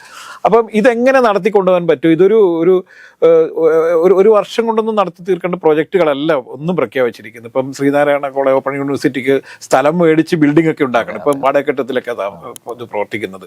അപ്പം കുഫോസിസിന് കുറേ ഫണ്ട് അനുവദിച്ചിട്ടുണ്ട്. അങ്ങനെ പല ഫണ്ട് അനുവദിച്ചിട്ടുണ്ട്. ഇത് വളരെ പെട്ടെന്നൊന്നും നടപ്പിലാക്കാൻ പറ്റുന്ന പദ്ധതികളല്ല. ഒന്നും ഇത് യഥാർത്ഥത്തിൽ നിർദ്ദേശങ്ങൾ മാത്രമായി നമ്മൾ പരിഗണിക്കേണ്ടി വരുമോ? ഇത്തരം കാര്യങ്ങൾക്ക് വലിയ രീതിയിലുള്ള അലോക്കേഷൻ വന്നിട്ടില്ല എന്നുള്ളത് ശരി തന്നെയാണ്. അപ്പോൾ ആ വലിയ രീതിയിൽ അലോക്കേഷൻ മാറ്റിവെക്കാൻ കഴിയാതെ പോകുന്നത് മൊത്തത്തിൽ വരുമാനത്തിന്റെ കാര്യത്തിൽ സർക്കാർ നേരിടുന്ന ഒരു പ്രതിസന്ധി തന്നെയാണ്. പക്ഷേ എങ്കിൽ കൂടി ഈ വികസന പ്രവർത്തനങ്ങൾ ഏറ്റെടുക്കണമെന്നുള്ള ഒരു നിർബന്ധ ബുദ്ധി സർക്കാർ കാണിച്ചിട്ടുണ്ട്. അതുകൊണ്ടാണ് ചെറിയ തോതിലെങ്കിലും ഈ പദ്ധതികളെല്ലാം ബജറ്റിൽ പ്രഖ്യാപിക്കുകയും അതിനൊക്കെ തന്നെ ചെറിയ തോതിലെങ്കിലും ഒരു വിഹിതം മാറ്റിവെക്കുകയും ചെയ്തിട്ടുള്ളത്. അതാണ് ഒരു യാഥാർത്ഥ്യ ബോധമുള്ള ഒരു ബജറ്റാണ് ധനമന്ത്രി അവതരിപ്പിച്ചിരിക്കുന്നതെന്ന് ആദ്യം തന്നെ സൂചിപ്പിച്ചത് അതുകൊണ്ടാണ്. കാരണം വലിയ രീതിയിലുള്ള ഒരു വെല്ലുവിളി സർക്കാർ നേരിടുന്നുണ്ട് വരുമാനത്തിൻ്റെ കാര്യത്തിലായാലും. പക്ഷേ എന്നാലും വരുമാനം വർദ്ധിപ്പിക്കാനുള്ള ശ്രമമുണ്ട്. ഈ സ്റ്റേറ്റ്സ് ഓൺ ടാക്സ് റവന്യൂ, സർക്കാരിൻ്റെ തനത് റവന്യൂ വരുമാനം, നികുതി വരുമാനം എന്ന് പറയുന്നത് ഈ വർഷം 10.42% കിട്ടിയത്. അത് അടുത്ത വർഷം 10.68% വർദ്ധിക്കുമെന്നാണ് സർക്കാർ പ്രതീക്ഷിക്കുന്നത്. അല്ലെങ്കിൽ ആ രീതിയിൽ കൂടുതൽ നികുതി പിരിച്ചെടുക്കാനുള്ള ഒരു ഇച്ഛാശക്തി ബജറ്റിൽ പ്രഖ്യാപിച്ചിട്ടുണ്ട്. അപ്പോൾ അത് ഒരുപക്ഷെ അത് നടപ്പിലാക്കാൻ തന്നെയാണ് സാധ്യത. കാരണം അത് നടപ്പിലാക്കുന്നില്ല എങ്കിൽ കാര്യങ്ങൾ ഇവിടെ പോലും നിൽക്കില്ല. അപ്പോൾ നികുതി കൂടുതൽ പിരിച്ചെടുക്കാനുള്ള ശ്രമം സർക്കാർ നടത്തിയിട്ടുണ്ട്. എന്നാൽ മുൻപുണ്ടായിരുന്നത് പോലെ വികസന പ്രവർത്തനങ്ങൾ വലിയ രീതിയിൽ ഏറ്റെടുത്ത് മുന്നോട്ട് പോകാനുള്ള ഒരു തടസ്സം സർക്കാർ മനസ്സിലുണ്ട്. അതുകൊണ്ടാണ് കൂടുതൽ തുക അലോക്കേറ്റ് ചെയ്യാത്തത്. ഇപ്പോൾ കണ്ണൂർ പാർക്കിൻ്റെ കാര്യത്തിൽ കിഫ്ബി വഴി ഏതാണ്ട് 293 കോടി രൂപ മാറ്റി വെച്ചിട്ടുണ്ട്. എനിക്ക് തോന്നുന്നു കിഫ്ബി വഴി ഏറ്റവും കൂടുതലൊരു തുക മാറ്റിവെച്ച പദ്ധതി ഈ കണ്ണൂരുള്ള IT പാർക്കിനാണ്. അപ്പോൾ എന്നാൽ മറ്റ് പദ്ധതികൾക്കൊന്നും അങ്ങനെ കിഫ്ബി വഴി തുക മാറ്റി വെച്ചിട്ടില്ല. അപ്പോൾ അതിൻ്റെ അർത്ഥം കിഫ്ബി പ്രതിസന്ധി നേരിടുന്നു എന്നുള്ളത് തന്നെയാണ്. അതുപോലെ തന്നെ ഈ പിന്നെ ഇതിൽ ബഡ്ജറ്റിൽ ഭൂനികുതി അതായത് ക്രയവിക്രയങ്ങൾ നടക്കുന്ന സമയത്ത് വലിയ വൻതോതിലുള്ള വർധനവാണ് നടത്തി. ഇപ്പോൾ ഏതാണ്ട് 150 കോടിയോളം രൂപ ഇതിലൂടെ അധിക വരുമാനം ഉണ്ടാവും എന്ന് നമുക്കറിയാം. കേരളത്തിൽ ഏറ്റവും കൂടുതൽ ഭൂമി ക്രയവിക്രയം നടക്കുന്ന ഒരു സംസ്ഥാനങ്ങളിലൊന്നാണ് കേരളം. വളരെ ചെറിയ ചെറിയ ഭൂമികൾ എല്ലാ ദിവസവും മേടിക്കുകയും വിൽക്കുകയും ഒക്കെ ചെയ്യുന്ന ഒരു പ്രവർത്തനം നടന്നുകൊണ്ടിരിക്കുകയാണ്. ഇതിലൂടെ സർക്കാർ ലക്ഷ്യമിട്ടിരിക്കുന്നത് വൻ തുക സർക്കാരിന് ലഭിക്കുക എന്നുള്ള സ്റ്റാമ്പ് ഡ്യൂട്ടിയൊക്കെ കൂട്ടിക്കൊണ്ട്, ഇപ്പം കോടതിയിലുള്ള സ്റ്റാമ്പ് ഡ്യൂട്ടി ഒക്കെ കൂട്ടിയിട്ടുണ്ട്, കോർട്ട് ഫീ കൂട്ടിയിട്ടുണ്ട്. പക്ഷേ ഇത് സാധാരണക്കാരായ ആളുകളെയാണ് ഏറ്റവും കൂടുതൽ പ്രതികൂലമായി ബാധിക്കുക. ഇതൊരു തിരിച്ചടി ആവില്ലേ എന്നുള്ളത് എൻ്റെ ഒരു സംശയം. ഭൂനികുതിയുടെ കാര്യത്തിൽ ശരിയാണ്, 50% വർധന, 150 കോടി രൂപ പ്രതീക്ഷിക്കുന്നുണ്ട്, സർക്കാർ പ്രതീക്ഷിക്കുന്നുണ്ട്, വലിയ തുക പ്രതീക്ഷിക്കുന്നുണ്ട്. പക്ഷേ ഈ 50% എന്ന് പറയുമ്പം ഭൂനികുതിയുടെ തുക കുറവാണ്. അത് ഒരു 4 രൂപയാണ് ഒരു ആർ എന്ന് പറയുന്ന, ഇപ്പം 40 കൂടുമ്പോഴാണ് ഒരു ഏക്കർ വരുന്നത്. അപ്പം 4 രൂപ, അപ്പോൾ 160 രൂപയുടെ വർധനവ് ആണ് വരുന്നത്. 160 രൂപയാണ് നിലവിൽ ഉള്ള ഭൂനികുതി. അതിന് 50% കൂടുന്നത്. അപ്പോൾ 80 രൂപ ഒരു ഏക്കറിന് കൂടാൻ സാധ്യതയുണ്ട്. അത് കൂടും, 80 രൂപ കൂടും. പക്ഷെ അതൊരു ഏക്കറിനാണ്, ഒരു ഏക്കർ വരെയുള്ള. നഗരപ്രദേശങ്ങളാണെങ്കിൽ അതിന് കുറച്ചുകൂടെ കൂടുതലാണ്. അപ്പം അതൊരു ചെറിയ തുകയായിട്ട് അല്ലേ നമുക്ക് അനുഭവപ്പെടുന്നുള്ളൂ. ഒരു പരമാവധി പോയാൽ ഒരു 400-നും 500-നും ഇടയിലൊക്കെ ഒരു അധിക ചെലവ് മാത്രമേ ഈ ഭൂനികുതിയുടെ കാര്യത്തിൽ വരുന്നുള്ളൂ. പക്ഷേ എങ്കിലും അത് 20 കൊല്ലം മുമ്പ് തീരുമാനിച്ച ഒരു നിരക്കിലാണ് കാര്യങ്ങൾ നിൽക്കുന്നത്. അവൻ ജസ്റ്റിസ് കെ മോഹനന്റെ നേതൃത്വത്തിലുള്ള ഒരു കമ്മിറ്റിയെ പഠിക്കാൻ ചുമതലപ്പെടുത്തുകയും അവർ വെച്ച നിർദ്ദേശത്തിന്റെ അടിസ്ഥാനത്തിലാണല്ലോ അതെ, പിന്നീട് ആരും എടുത്തില്ല. അപ്പൊ അത് യഥാർത്ഥത്തിൽ ഇതൊക്കെ എടുക്കുന്നതിന്റെ കാരണം എങ്ങനെയും സർക്കാർ മുന്നോട്ട് പോകേണ്ടതുണ്ട്. കാരണം വലിയ ഈ വരുമാനത്തിന്റെ കാര്യത്തിലും ചെലവ് ചെയ്യലിന്റെ കാര്യത്തിലും ഒക്കെ വലിയ നിബന്ധന കേന്ദ്ര സർക്കാർ മുന്നോട്ട് വെക്കുകയാണല്ലോ. അപ്പം മറ്റ് മാർഗങ്ങൾ സർക്കാരിന് തേടേണ്ടി വരും. അപ്പോൾ ആ ഒരു സർക്കാർ നേരിടുന്ന പ്രായോഗിക ബുദ്ധിമുട്ടുകളെ ഒരു യാഥാർത്ഥ്യ ബോധത്തോടെ സമീപിക്കുകയാണ് സർക്കാർ. അപ്പോൾ അത് ഒരുപക്ഷെ അതൊരു പ്രകടനമൊക്കെ ആയേക്കാം. പക്ഷേ എങ്കിലും അത് വലിയ ബാധ്യത വരുന്നില്ല എന്നുള്ളതാണ് ഞാൻ മനസ്സിലാക്കുന്നത്. കാരണം ഒരു ഏക്കറിന് 80 രൂപയാണ് കൂടുന്നത്. അപ്പോൾ ഏക്കർ കണക്കിന് ഭൂമിയുള്ള വലിയ അധികം എണ്ണം ആൾക്കാരൊന്നും നമ്മുടെ കേരളത്തിലില്ല. അപ്പോൾ ഒരു 162 ഏക്കർ വരെ വന്നാൽ 160 രൂപയുടെ ഒരു അധിക ബാധ്യത ഒരു വർഷം വരുന്നുള്ളൂ. അപ്പോൾ അതുകൊണ്ട് അത് അത്രയ്ക്കൊരു വലിയ പ്രശ്നമായിട്ട് കാണേണ്ടതില്ല എന്നാണ് എനിക്ക് തോന്നുന്നത്. അതുപോലെ തന്നെ മിഡിൽ ക്ലാസ് ഏറ്റവും കൂടുതൽ ഉള്ള ഒരു സ്റ്റേറ്റ് കൂടിയാണ് കേരളം. അപ്പം കേരളത്തിൽ ഈ ബൈയിങ് കപ്പാസിറ്റി ഉള്ള ആളുകളുടെ എണ്ണം കൂടുതലാണ്. പക്ഷേ അതൊക്കെ പറയുമ്പോഴും കാറ് പോലുള്ള ഈ പർച്ചേസ് ചെയ്യുന്ന സമയത്ത് വൻ നികുതിയാണ് കേരളത്തിൽ എന്ന് പറഞ്ഞുകൊണ്ട് കേരളത്തിന് പുറത്ത് കൊണ്ടുപോയി ആളുകൾ രജിസ്റ്റർ ചെയ്യുന്ന ഒരു പ്രവണതയൊക്കെ നേരത്തെ ഉണ്ടായിരുന്നു. ഈ ബഡ്ജറ്റിലും ഇലക്ട്രിക് കാറിന് ഉള്ള തീരുവ കൂട്ടിയിട്ടുണ്ട് എന്നുള്ളത് നമ്മൾ കാണേണ്ടതുണ്ട്. ഇത് യഥാർത്ഥത്തിൽ മിഡിൽ ക്ലാസ് ഫാമിലിനെ നേരിട്ടിട്ട് ബാധിക്കുന്ന ഒരു വിഷയമാണ്. ഇപ്പോൾ കേന്ദ്ര സർക്കാർ മിഡിൽ ക്ലാസ്സിന് വലിയ നികുതി ഇളവ് കൊടുക്കും, ഇവിടെ നികുതി കൂട്ടിക്കൊണ്ട് അവരെ ഇത് ബാലൻസ് ചെയ്യുന്ന ഒരു അവസ്ഥ ഉണ്ടാകുന്നത്. ഇതൊക്കെ ഒരു തിരിച്ചടിയാവില്ല. ഇത് മാത്രമല്ല, ഇപ്പോൾ ഇലക്ട്രിക് വാഹനങ്ങളിലേക്ക് മാറിക്കൊണ്ട് ഈ പെട്രോൾ യൂസേജിന്റെ ഇത് കുറക്കണം എന്നുള്ളതായിരുന്നല്ലോ കേന്ദ്ര സർക്കാരിന്റെ ഒരു നിർദ്ദേശവും. സർക്കാർ അതിനനുസരിച്ചുള്ള നീക്കങ്ങൾ നടത്തുന്നു. സോളാർ വണ്ടികളിലേക്ക് പോകണം, അല്ലെങ്കിൽ ഈ ഇത്തരത്തിലുള്ള ഒരു ബദൽ മാർഗങ്ങളിലേക്ക് പോകണം എന്നുള്ള നിർദ്ദേശത്തിന്റെ അടിസ്ഥാനത്തിലാണല്ലോ ഇത്തരം നീക്കങ്ങൾ നടക്കുന്നത്. പക്ഷെ അത്തരം നിർദ്ദേശങ്ങൾ അനുസരിച്ച് വാങ്ങുന്ന വണ്ടിക്ക് ഇത്തരത്തിലുള്ള ഒരു തിരിച്ചടി ഉണ്ടാകുമ്പോൾ അത് എങ്ങനെ ബാധിക്കും, ഈ മിഡിൽ ക്ലാസ് ഫാമിലിയെ എങ്ങനെ ബാധിക്കുന്നതിനെ കുറിച്ചിട്ട്? അല്ല, അത് ഒരുപക്ഷെ ധനമന്ത്രി ആ തീരുമാനമെടുത്തത് നേരത്തെ നമ്മൾ പറഞ്ഞ പോലെ നികുതി എങ്ങനെയെങ്കിലും വിഭവ സമാഹരണം വർദ്ധിപ്പിക്കണം എന്ന ഒരു ലക്ഷ്യം സർക്കാരിനുണ്ട്. അതോടൊപ്പം തന്നെ ഈ EV കാറുകൾ എത്രമാത്രം പരിസ്ഥിതി സൗഹൃദമാണ് എന്ന് പറഞ്ഞാലും ഈ ബാറ്ററി എന്ന് പറയുന്നത് അതിൻ്റെ ഒരു റീസൈക്ലിംഗ് ഒക്കെ വരുമ്പോൾ വലിയ ചെലവ് നമുക്കുണ്ടാക്കുന്നതാണ്. വലിയ ചെലവുണ്ടാക്കുന്നത് മാത്രമല്ല, അതത്ര പരിസ്ഥിതി സൗഹാർദ്ദമായിട്ടുള്ള ഒരു കാര്യവുമല്ല.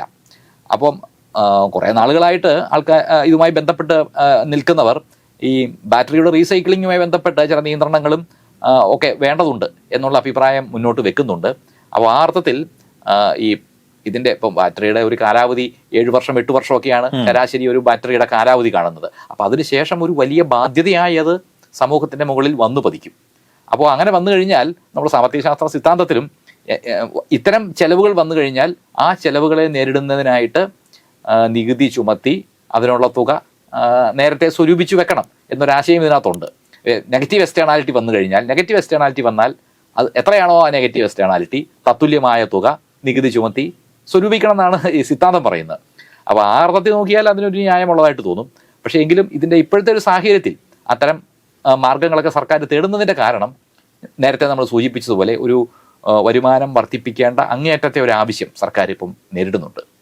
അപ്പോൾ ആ സാഹചര്യത്തിലായിരിക്കും ആ രീതിയിലേക്ക് അത് വന്നത്. ഇപ്പൊ ഈ ബാറ്ററിന്റെ ഇതിലാണെങ്കിൽ അത് ഇപ്പം കേരളത്തിൽ മാത്രം ചർച്ച ചെയ്യേണ്ട ഒരു വിഷയമല്ല. മാത്രമല്ല കേന്ദ്ര സർക്കാർ അതിന് വേണ്ടിയിട്ടുള്ള പോളിസിയൊക്കെ ഉണ്ടാക്കേണ്ടതുണ്ട്. കാരണം ഇപ്പം തന്നെ നമുക്കറിയാം 15-20 വർഷം പൂർത്തിയാവുന്ന വണ്ടികളൊക്കെ, കാലഹരണപ്പെട്ട വണ്ടികളൊക്കെ പൊളിക്കുച്ച് മാറ്റുന്നതിന് വേണ്ടിയിട്ടുള്ള ചില നിയമങ്ങൾ തന്നെ നടപ്പിലാക്കേണ്ട, അതിന് ഫണ്ട് ഉണ്ടാക്കേണ്ടതുണ്ട്. എന്ത് ചെയ്യുന്നതിനെ കുറിച്ചിട്ട് ഇതിനെ കുറിച്ചുള്ള വലിയ ചർച്ചകളൊക്കെ നടന്നുകൊണ്ടിരിക്കുന്ന സമയം കൂടിയാണ്.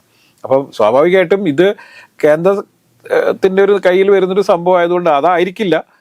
കേരള സർക്കാർ ഫണ്ട് ഉണ്ടാക്കുക എന്നുള്ള ലക്ഷ്യത്തിൽ തന്നെയായിരിക്കും ഇത് ചെയ്യുന്നുണ്ട്. പക്ഷേ ഇത് തിരിച്ചടിക്ക് കാരണമാവില്ല എന്നുള്ളതാണ് എൻ്റെ ഒരു. അല്ല, അത് തിരിച്ചടിക്ക് കാരണമാവുക എന്നുള്ളത് അത് എങ്ങനെയാണ് ജനങ്ങളോട് ഇത് വിശദീകരിക്കുന്നത്? ജനങ്ങളെ, അല്ലെങ്കിൽ ഈ ഇടത്തരം വിഭാഗത്തെ, അല്ലെങ്കിൽ ഇത്തരം EV കാറുകൾ വാങ്ങിക്കുന്ന ജനവിഭാഗത്തോട് എങ്ങനെയാണ് ഈ നികുതി നിർദ്ദേശം വന്നത്, എന്താണ് സർക്കാരിന് വിശദീകരിക്കാനുള്ളത്? അതെങ്ങനെ വിശദീകരിക്കും? അവരെ എങ്ങനെ അത് ബോധ്യപ്പെടുത്താൻ കഴിയും എന്നുള്ളതിനെ ആശ്രയിച്ചായിരിക്കും ഇത് തിരിച്ചടിക്കുമോ ഇല്ലയോ എന്നൊക്കെ നമുക്ക് പറയാനായിട്ട് കഴിയുക. ഇങ്ങനെ ഒരു വളരെ പ്രധാനപ്പെട്ട മറ്റൊരു തലം ഇതിനുണ്ട്. ഇപ്പം EV ബാറ്ററിയുടെ ബാറ്ററി 8 വർഷം കഴിഞ്ഞാൽ അത് റീസൈക്കിൾ ചെയ്യണം. അപ്പോൾ അതൊരു വലിയ ബാധ്യതയായി സർക്കാരിന് വന്ന് ഭവിക്കാനുള്ള ഒരു സാധ്യതയുണ്ട്. പക്ഷെ എങ്ങനെ വിശദീകരിക്കും? ഇതെങ്ങനെയാണ് അവരെ ബോധ്യപ്പെടുത്താൻ കഴിയുക എന്നുള്ളത് ഒരു പ്രശ്നമാണ്. ഈ അർത്ഥത്തിൽ ഈ തലം അവരെ വിശദീകരിച്ചുകൊണ്ട് അത് ബോധ്യപ്പെടുത്താൻ കഴിഞ്ഞാൽ അത് തിരിച്ചടിയാവില്ല. അതുപോലെ തന്നെ നമ്മൾ ചെലവ് കുറക്കണമെന്ന് പറയുകയൊക്കെ ചെയ്യുന്ന സമയത്ത് തന്നെയാണ് സർക്കാർ വണ്ടികൾ വാങ്ങാൻ വേണ്ടി വലിയ തുക ബഡ്ജറ്റിൽ വകയിരുത്തുന്നു. അപ്പം സ്വാഭാവികമായിട്ടും ബഡ്ജറ്റിൽ വകയിരുത്തി കഴിഞ്ഞാൽ എല്ലാ കാറുകളും മന്ത്രിമാർ കാറ് മാറ്റും, സെക്രട്ടറിമാർ കാറ് മാറ്റും. ഈ പല തിരുവനന്തപുരം കേന്ദ്രീകരിച്ച് നടക്കുന്ന ഉന്നത സ്ഥാപനങ്ങളിലുള്ള എല്ലാ ആളുകളും വണ്ടി മാറ്റാനുള്ള സാധ്യതയുണ്ട്. ജില്ലാ കളക്ടർമാർ കാറ് മാറ്റും, വലിയ ബാധ്യത ഉണ്ടാക്കും. അപ്പം ഇത് ഒരു നല്ല സന്ദേശമായിരിക്കുമോ? അത് ഏത് പശ്ചാത്തലത്തിലാണ് സർക്കാർ അങ്ങനെ ഒരു നിർദ്ദേശം ബജറ്റ് വഴി മുന്നോട്ട് വെച്ചത് എന്നുള്ളത് കൂടുതൽ മനസ്സിലാക്കേണ്ടിയിരിക്കുന്നു. 100 കോടി രൂപ എന്ന് പറയുന്നത് ചെറിയ തുകയല്ല. സർക്കാർ വാഹനങ്ങൾ മാറ്റിയെടുക്കുന്നതിന് ഇപ്പോൾ സർക്കാർ വാഹനങ്ങളുടെയൊക്കെ കാലാവധി കഴിഞ്ഞ 15 വർഷമാണല്ലോ കാലാവധി. ഇപ്പോൾ ആ കാലാവധി കഴിഞ്ഞ എത്ര വാഹനങ്ങളുണ്ട്, എത്ര വാഹനങ്ങളാണ് സർക്കാരിന് അടിയന്തരമായിട്ട് മാറ്റേണ്ടത്, ഇത്തരം ഒരു വിശദാംശങ്ങൾ കൂടി നൽകിയിട്ട് ഈ തുക മാറ്റിവെച്ചിരുന്നുവെങ്കിൽ ഇതുമായി ബന്ധപ്പെട്ട് ഇപ്പോൾ ഉണ്ടാകാൻ പോകുന്ന വലിയ ചർച്ച ചിലപ്പോൾ ഒഴിവാക്കാമായിരുന്നു. ആ വിശദാംശങ്ങൾ ഈ ബജറ്റിൽ കാണുന്നില്ല. ഇപ്പോൾ അത് ബജറ്റിലെ നിർദ്ദേശം ഞാൻ വായിച്ചു, പ്രസംഗത്തിലും അത് കേട്ടു. പക്ഷേ എന്താണ് അതിൻ്റെ പശ്ചാത്തലമെന്നോ, എത്ര വാഹനങ്ങളാണ് ഈ 15 വർഷം പൂർത്തിയാകാനായിട്ടിരിക്കുന്നതെന്നോ അതിൻ്റെ ഒരു സാഹചര്യം നമുക്ക് വ്യക്തമായിട്ട് മനസ്സിലാകുന്നില്ല. അപ്പോൾ അതുകൊണ്ട് അത് ഒന്ന് വിശദീകരിക്കുന്നത് നല്ലതാണ്. ധനമന്ത്രി അത് വിശദീകരിക്കുകയും ആ അർത്ഥത്തിൽ കേരള സമൂഹത്തെ ഒന്ന് ബോധ്യപ്പെടുത്തുകയും ചെയ്യുന്നത് നല്ലതാണ്. വിശേഷിച്ച് ഒരു വലിയ ചർച്ച ഈ കാര്യത്തിലൊക്കെ ഉയർന്നു വരുന്നുണ്ടല്ലോ, ആ സാഹചര്യത്തിൽ അത് അങ്ങനെ വേണ്ടതാണ്. അതുപോലെ തന്നെ ഈ ബഡ്ജറ്റിൽ ഏറ്റവും തമാശയായി തോന്നിയൊരു സംഭവം ഈ കെ ഹോംസ് ആണ്.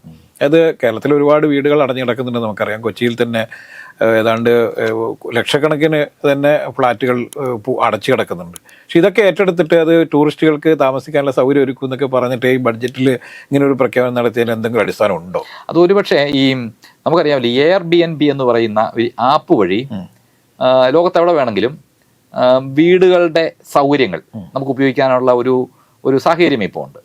അപ്പോൾ ആ അർത്ഥത്തിൽ അതിനെ നമുക്ക് ഉപയോഗിക്കാൻ കഴിയുമെങ്കിൽ അത് നമുക്ക് പ്രയോജനപ്പെടുത്താൻ പറ്റും. എങ്ങനെയാണ് അത് നടപ്പിലാക്കാൻ പോകുന്നത്, എന്താണ് അതിൽ നിന്ന് അതുവഴി ധനകാര്യമന്ത്രി ഉദ്ദേശിക്കുന്നത് എന്നുള്ള വിശദാംശങ്ങൾ കൂടി ഒന്ന് പുറത്തു വരേണ്ടതുണ്ട്. ബജറ്റിൽ നിർദ്ദേശമുണ്ട് എന്നുള്ളതേ നമ്മൾ കണ്ടുള്ളൂ. അപ്പോൾ ആ വിശദാംശങ്ങൾ കൂടി അറിഞ്ഞാൽ മാത്രമേ. പക്ഷേ അതിനൊരു സാധ്യതയുണ്ട്. ആ സാധ്യത നമുക്ക് പരിപൂർണമായി തള്ളിക്കളയാൻ കഴിയില്ല. കാരണം ഈ ടൂറിസ്റ്റ് സങ്കേതങ്ങളുമായി ബന്ധപ്പെട്ട് കുറഞ്ഞ ചെലവിൽ എന്നാൽ ഒരു റിസോർട്ട് പോലെ ഹോംലി ഫുഡൊക്കെ കഴിച്ച് താമസിക്കാനും ആ പ്രദേശത്തെ സൗകര്യങ്ങൾ ആസ്വദിക്കാനും ഒക്കെ ഉള്ളൊരു അവസരം അതിന്റെ ഭാഗമായിട്ടുണ്ട്. പക്ഷെ എങ്ങനെയാണ് നടപ്പിലാക്കാൻ പോകുന്നത് എന്നുള്ളത് അതിന്റെ വിശദാംശങ്ങൾ കൂടി നമുക്ക്. കേരളീയരെ സംബന്ധിച്ചിടത്തോളം അടച്ചു കിടക്കുന്ന വീടുകൾ മറ്റാളുകൾക്ക് വാടക കൊടുക്കുന്ന പോലും താല്പര്യമില്ലാത്ത ആളുകളാണ്. അപ്പോൾ സ്വാഭാവികമായിട്ടും വിദേശത്തൊക്കെ താമസിക്കുന്നവരൊക്കെ അവർക്ക് വല്ലപ്പോഴും നാട്ടിൽ വരുമ്പോൾ താമസിക്കാൻ വേണ്ടിയിട്ടാണ് ഈ വീട് ഇങ്ങനെ ഒഴിഞ്ഞു കിടക്കുന്നത്. അത്തരത്തിൽ വീട് കൈമാറാൻ തയ്യാറാവുമോ, അല്ലെങ്കിൽ അതിലെന്തെങ്കിലും സാധ്യതാ പഠനം നടത്തിയിട്ടാണോ ഈ ഇത്തരത്തിലൊരു ബഡ്ജറ്റ് നിർദ്ദേശം എന്നുള്ളതാണ് എൻ്റെ ഒരു സംശയം. അല്ല, അത് നമ്മൾ അങ്ങനെ ഒരു സാധ്യതാ പഠനം നടത്തിയതായിട്ടുള്ളൊരു വാർത്ത നമ്മൾ കണ്ടില്ല, നമുക്ക് ആർക്കും കാണാനായിട്ട് കഴിഞ്ഞിട്ടില്ല. അപ്പോൾ അതുകൊണ്ടാണ് ഞാൻ സൂചിപ്പിച്ചത്. ഇപ്പോൾ Airbnb പോലെയുള്ള ഏതെങ്കിലും തദ്ദേശീയപരമായിട്ടുള്ളൊരു ആപ്പ് സൃഷ്ടിച്ചുകൊണ്ട് ഏതൊക്കെ വീടുകളാണ്, അല്ലെങ്കിൽ എത്ര മുറികളാണ് ഇങ്ങനൊരു പദ്ധതിയിലേക്ക് മാറ്റിവെക്കാൻ കഴിയുക എന്നൊക്കെയുള്ള ഒരു കാര്യം അതിൻ്റെ വിശദാംശങ്ങൾ വന്നു കഴിഞ്ഞാൽ, അല്ലെങ്കിൽ വിശദാംശങ്ങൾ നന്നായി നല്ല പ്രാഥമിക പഠനമൊക്കെ നടത്തിയതിന് ശേഷം, നല്ല ഗ്രഹപാഠം ചെയ്തതിനു ശേഷം വിശദാംശങ്ങൾ പ്രഖ്യാപിച്ചാൽ അത് നമുക്ക് പ്രാവർത്തികമാക്കി എടുക്കാവുന്നതേ ഉള്ളൂ. പക്ഷേ അതിനൊരു വെല്ലുവിളിയുണ്ട്. ആ വെല്ലുവിളി കാണാതിരിക്കുന്നില്ല. ടൂറിസം രംഗത്ത് വലിയ കുതിച്ചാട്ടം ഉണ്ടാക്കുമെന്ന് പറഞ്ഞുകൊണ്ട് കഴിഞ്ഞ ബഡ്ജറ്റിൽ വലിയ രീതിയിൽ പ്രഖ്യാപിച്ചൊരു സംഭവമായിരുന്നു കാരവൻ ടൂറിസം. ഈ കാരവൻ ടൂറിസം ഒക്കെ പ്രഖ്യാപനത്തിൽ ഒതുങ്ങി എന്നുള്ളതാണ് നമ്മളിൽ കാണേണ്ടത്. അത്തരത്തിലുള്ള ഒരു ടൂറിസം വികസനത്തിന് വേണ്ടിയിട്ടുള്ള ഒരു തുടർ പ്രവർത്തനമൊന്നും ഈ കാരവൻ ടൂറിസത്തിന്റെ കാര്യത്തിൽ ഉണ്ടായില്ല. കാരണം കാരവൻ ടൂറിസം എന്ന് പറഞ്ഞാൽ ജസ്റ്റ് ഒരു കാരവൻ കൊണ്ടുവച്ച് അല്ലെങ്കിൽ കുറച്ച് ടൂറിസം കേന്ദ്രങ്ങളിൽ കാരവൻ കൊണ്ടുവച്ചിട്ടല്ലല്ലോ. കാരവൻ ടൂറിസം വലിയ ബൃഹത്തായ ഒരു പദ്ധതിയാണ്. അത്തരത്തിലുള്ള നീക്കങ്ങളൊന്നും പിന്നീട് ടൂറിസം രംഗത്ത് ഉണ്ടായില്ല എന്നും കൂടി നമ്മളിൽ പരിശോധിക്കേണ്ടതുണ്ട്. അപ്പം കേരളം പോലുള്ള ഒരു സ്ഥലത്ത് ടൂറിസം രംഗത്ത് വലിയ കുതിച്ചാട്ടം ഉണ്ടാക്കാൻ പറ്റുന്ന ഒരു സ്ഥലമായിട്ട് പോലും ടൂറിസം രംഗത്ത് ഇപ്പോഴും ഈ ബഡ്ജറ്റിലും അത്തരത്തിലുള്ള ഒരു നിർദ്ദേശവും ശ്രദ്ധേയമായൊരു നിർദ്ദേശവും ഇല്ല എന്നുള്ളതല്ലേ നമ്മൾ ഇനി വിലയിരുത്തേണ്ടത്. നിർദ്ദേശങ്ങൾ എനിക്ക് തോന്നുന്നത് ചില നിർദ്ദേശങ്ങളൊക്കെ ഉണ്ട്. പക്ഷെ നിർദ്ദേശങ്ങൾ എങ്ങനെ പ്രായോഗികമായി നമുക്ക് നടപ്പിലാക്കാൻ കഴിയും? കഥ എഴുതുന്നല്ലോ ശരിക്കും. വിശദാംശങ്ങൾ യഥാർത്ഥത്തിൽ ഉണ്ടാവേണ്ടതാണ്. മാത്രമല്ല ആ വിശദാംശങ്ങൾ തയ്യാറാക്കുകയും ആ വിശദാംശങ്ങളുടെ അടിസ്ഥാനത്തിൽ ഈ പരിപാടി നടപ്പിലാകണം. പരിപാടി നടപ്പിലായി അതിൽ നിന്ന് നമുക്ക് പ്രയോജനം നേടാനായിട്ട് കഴിയണം. അപ്പോൾ ആ രീതിയിലുള്ള ഒരു കേന്ദ്രീകരിച്ചിട്ടുള്ള ഒരു ശ്രദ്ധ ഇത്തരം കാര്യങ്ങളിലൊക്കെ ഉണ്ടാവേണ്ടതുണ്ട്. കോടിയേരി ബാലകൃഷ്ണൻ ടൂറിസം വകുപ്പ് മന്ത്രിയായിരുന്ന സമയത്ത് കേരളത്തിൽ ഒരുപാട് പദ്ധതികൾ പ്രഖ്യാപിച്ചു. വർഷങ്ങൾ കഴിഞ്ഞിട്ട് ഇപ്പോഴും ആ പദ്ധതിയിലൊന്നും എത്താൻ വേണ്ടി ഇപ്പോഴും കഴിഞ്ഞില്ല എന്നുള്ളത് ഒരു ദുഃഖകരമായ അവസ്ഥയുണ്ട് ശരിക്കും. അപ്പോൾ എന്തുകൊണ്ടാണ് ടൂറിസം രംഗത്തിന് വലിയ വിദേശ നാണ്യമൊക്കെ കിട്ടുന്നതാണ്. ഇപ്പോൾ KTTC കുറച്ച് പൈസ കൊടുക്കും എന്നൊക്കെ പറയുന്നതല്ലാതെ വലിയ രീതിയിലുള്ള ഒരു പദ്ധതികൾ കേരളം ശരിക്ക് ഊന്നൽ നൽകേണ്ടതാണ്. ഇപ്പോൾ കേരളം ടൂറിസത്തിനും അതുപോലെ തന്നെ IT-ക്കാണ് ഇപ്പോൾ ഏറ്റവും കൂടുതൽ പ്രാധാന്യം നൽകേണ്ടത്. IT-ക്ക് ഈ കുറച്ചും കൂടി പ്രാദേശിക അടിസ്ഥാനത്തിൽ IT ഹബ്ബുകൾ തുടങ്ങുന്നതിന് പാർക്കുകളും വില്ലേജ് IT പാർക്കുകളൊക്കെ പ്രഖ്യാപിച്ചിട്ടുണ്ട്. പക്ഷേ അതേ പ്രാധാന്യം എന്തുകൊണ്ടാണ് ടൂറിസത്തിന് കൊടുക്കാത്തത്? അത് ടൂറിസത്തിന്റെ കാര്യത്തിൽ പ്രാധാന്യം സർക്കാർ കൊടുക്കുന്നുണ്ട്. പക്ഷേ പ്രഖ്യാപിച്ച പല പദ്ധതികളും ഉണ്ട്. ഈ ബജറ്റിലും പുതിയ ചില പദ്ധതികൾ, ഇപ്പോൾ ഈ പറയുന്ന കെ ഹോംസ് എന്നുള്ള പദ്ധതിയും നമ്മൾ കാണുന്നുണ്ട്. യഥാർത്ഥത്തിൽ ഇക്കാര്യത്തിൽ ഉണ്ടാവേണ്ടത് അതിന് വളരെ കൃത്യമായ രൂപരേഖ തയ്യാറാക്കിയിട്ട് എങ്ങനെയാണ് ഇത് പ്രായോഗികമായി നടപ്പിലാക്കാൻ കഴിയുക എന്നുള്ള കാര്യത്തിൽ കൂടുതൽ ശ്രദ്ധ സർക്കാരിൻ്റെ ഭാഗത്തുനിന്ന് ഉണ്ടാവേണ്ടതുണ്ട്. അത് ഉണ്ടാകുമെന്ന് നമുക്ക് പ്രതീക്ഷിക്കാം എന്നാണ് എനിക്ക് തോന്നുന്നത്. ഈ ടോട്ടലായിട്ട് നമ്മളിപ്പോൾ ഈ ബഡ്ജറ്റിനെ എങ്ങനെയാണ് വിലയിരുത്തുന്നത്? ഇത് എത്രത്തോളം സാധാരണക്കാരായ ആളുകൾക്കും അതുപോലെ തന്നെ ഈ മറ്റ് ആളുകൾക്കൊക്കെ എത്തരത്തിൽ ആണ് ഇത് ഉപയോഗപ്പെടുന്നത്, അല്ലെങ്കിൽ ഇത് എത്രത്തോളം ജനകീയമാണ് ഈ ബഡ്ജറ്റ് എന്നുള്ളതാണ് വിലയിരുത്തുന്നത്? ബജറ്റിന്റെ ഒരു ജനകീയത വിലയിരുത്തുമ്പോൾ പ്രധാനമായും ഞാൻ ആദ്യം സൂചിപ്പിച്ച ഒരു കാര്യം, ഈ സാമൂഹ്യക്ഷേമ മേഖലകളിൽ സർക്കാർ ഒരു വിട്ടുവീഴ്ചയും ചെയ്തിട്ടില്ല. എന്താണോ നിലവിൽ നടത്തിയിരിക്കുന്ന ചെലവ് ചെയ്യൽ, ആ ചെലവ് ചെയ്യലെല്ലാം സംരക്ഷിച്ച് മുന്നോട്ട് പോകാനുള്ള ഒരു ശ്രമം സർക്കാരിൻ്റെ ഭാഗത്തുനിന്ന് കാണുന്നുണ്ട്. എന്നാൽ തികച്ചും യാഥാർത്ഥ്യബോധത്തോടുള്ള ഒരു ബഡ്ജറ്റാണ്. യാഥാർത്ഥ്യബോധത്തോടെയുള്ള ബഡ്ജറ്റ് എന്ന് പറയുമ്പോൾ സർക്കാർ നേരിടുന്ന വിവിധ രീതിയിലുള്ള സാമ്പത്തിക പ്രതിസന്ധി, സാമ്പത്തികപരമായി കേരളത്തെ ഞെരുക്കുന്ന ഒരു നിലപാട് കേന്ദ്രത്തിൻ്റെ ഭാഗത്തുണ്ട്. ധനകാര്യ കമ്മീഷൻ വഴി ലഭിക്കുന്ന പണത്തിനകത്ത് കുറവ് വരുന്നു. അതോടൊപ്പം തന്നെ കിഫ്ബിയുമായി മുന്നോട്ട് പോകാൻ കഴിയാത്ത സ്ഥിതി വരുന്നു. അപ്പോൾ ഇത് ഒരു പ്രതികൂല സാഹചര്യമാണ്. ഈ പ്രതികൂല സാഹചര്യത്തെ നേരിട്ട് അഭിമുഖീകരിച്ച് യാഥാർത്ഥ്യബോധത്തോടെ ഒരു ബജറ്റ് മുന്നോട്ട് വെച്ചിരിക്കുകയാണ്. അതിൻ്റെ ഭാഗമായി ചെലവ് കുറഞ്ഞിട്ടുണ്ട്, ധനക്കമ്മിയും കുറഞ്ഞിട്ടുണ്ട്. കാര്യമായിട്ട് തന്നെ ധനക്കമ്മി കുറയ്ക്കുന്ന ഒരു നിലപാട് കാണാനായിട്ട് കഴിയും. കഴിഞ്ഞ വർഷം ബജറ്റ് വിഭാവനം ചെയ്തത് 3.4% ധനക്കമ്മിയാണ്. അപ്പോൾ കഴിഞ്ഞ വർഷം തന്നെ അങ്ങനെ പ്രഖ്യാപിക്കുമ്പോൾ ചിലവെല്ലാം കുറയ്ക്കുന്നു എന്ന് നമ്മൾ കാണുന്നുണ്ട്, വാർത്തകൾ ഇങ്ങനെ വരുന്നുണ്ട്. പക്ഷേ യാഥാർത്ഥ്യത്തിൽ ധനക്കമ്മി ഈ വർഷം കാര്യമായിട്ട് കുറയുന്നില്ല. 3.51% എന്ന രീതിയിൽ വർദ്ധിക്കുകയാണ്. പക്ഷേ വരും വർഷത്തിലേക്ക് നല്ല രീതിയിൽ ഷാർപ്പായിട്ട് ധനക്കമ്മി കുറയ്ക്കുകയാണ്. 3.16%. ഇത് വെച്ചാൽ ചെലവ് ചെയ്യലും കുറയുകയാണ്. ചെലവ് ചെയ്യലും കുറയ്ക്കാതെ അത് അച്ചീവ് ചെയ്യാൻ കഴിയില്ല.